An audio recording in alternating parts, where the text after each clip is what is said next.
हमसे क्या कहा गया है, 2x प्लस 3y बराबर 11 और 2x माइनस 4y बराबर माइनस 24 को हल कीजिए और इससे m का वह मान ज्ञात कीजिए जिसके लिए y बराबर mx प्लस 3 हो। तो देखिए डियर स्टूडेंट्स, इसको हम कैसे हल करेंगे, बहुत ही आसान प्रश्न है। इसको सबसे पहले हमें जो प्रश्न में दोनों समीकरण दिए हैं उसको हल करने के लिए कहा गया है, उसके बाद हमें m का मान निकालना है।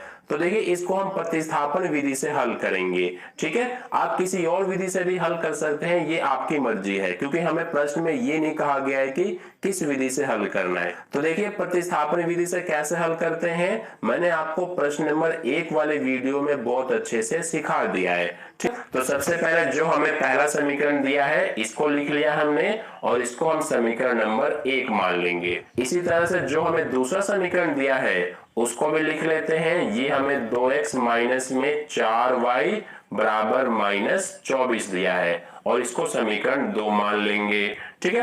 अब देखिए कैसे हम हल करते हैं। हम क्या करेंगे कि या तो समीकरण 1 या फिर समीकरण 2, दोनों में से किसी एक समीकरण से हम x या y का मान निकालेंगे। तो मैं यहाँ पर समीकरण नंबर जो 1 है इससे x का मान निकालूंगा।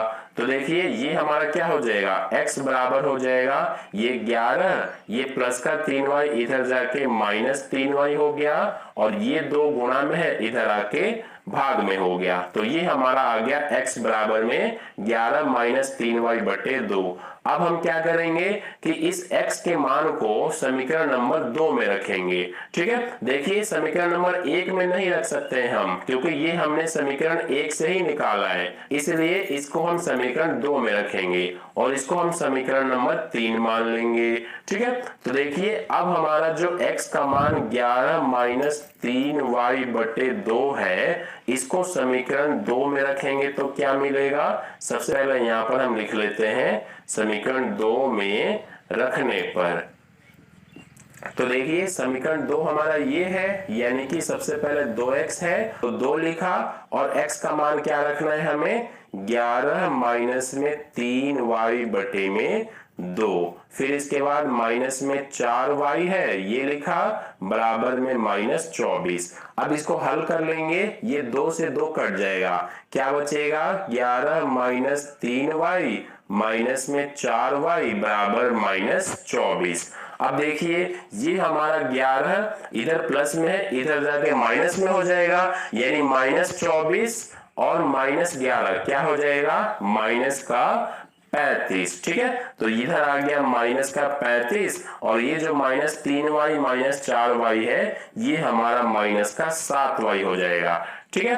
अब देखिए माइनस से माइनस कट जाएगा, y का मान क्या आ जाएगा, ये 7 इधर जाके भाग हो जाएगा, तो जब 35 को 7 से भाग करेंगे तो ये 5 आ गया, ठीक है, यानी कि y का मान हमारा 5 आ गया है। अब हम क्या करेंगे कि x का मान निकालेंगे।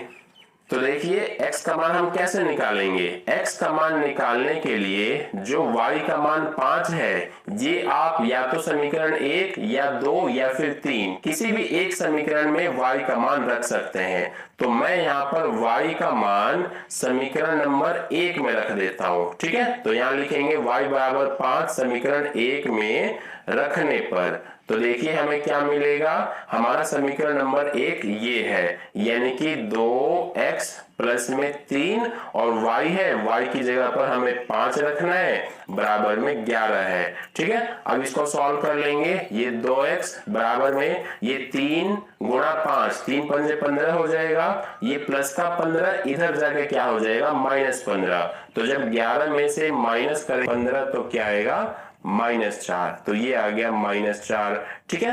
अब देखिए इसको आगे हल करेंगे तो x का मान क्या आ जाएगा, ये 2 इधर जाके भाग होगा, तो जब 2 को -4 में भाग करेंगे तो ये हमारा क्या आएगा -2।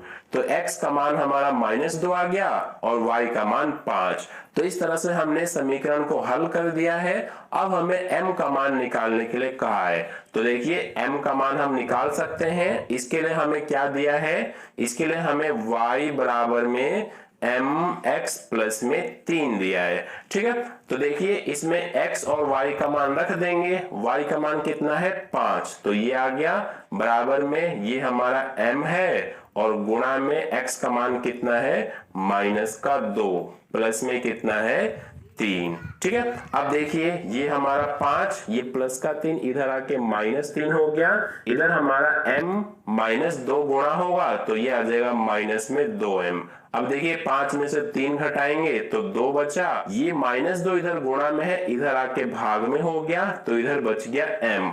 अब ये कट गया दोनों तो क्या बचेगा इधर 1, और ये माइनस है तो माइनस, बराबर में m, यानी कि m का मान हमारा क्या आ गया, ये आ गया -1। ठीक है, तो इस तरह से हमने m का मान निकाल लिया।